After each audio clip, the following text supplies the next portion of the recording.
Hello दोस्तों, नमस्ते। आप लोग कैसे हैं दोस्तों? आप लोग के सामने मैं एक शादी विवाह गीत सुनाने चल रही हूँ। अगर अच्छा लगे तो कमेंट बॉक्स में ज़रूर बताइए।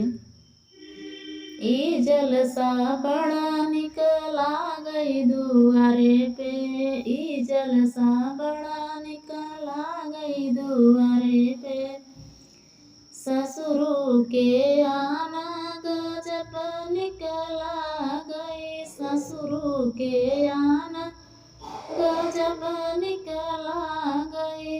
ओ हतिया जो मत की आवई दुआरे पे, ओ हतिया जो मत के आवई दुआरे पे, ई जलसा बड़ा निकला गई दुआरे पे, ई जलसा खूबई निकला गई दुआरे पे, जेठवा के आना गजब निकला गए, जेठवा के आना गजब निकला गए।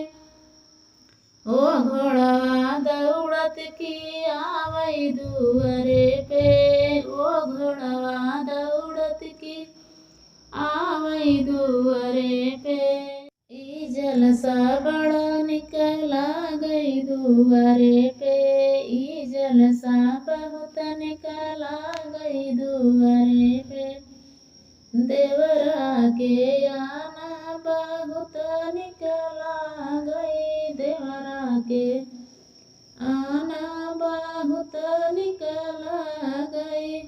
ओ डिजवा बाजत के आवई दुआरे पे, ओ डिजवा बाजत के आवई दुआरे पे, ई जलसा बड़ा निकला गई दुआरे पे, ई जलसा बहुत निकला गई दुआरे पे, ई जलसा बड़ा निकला गई दुआरे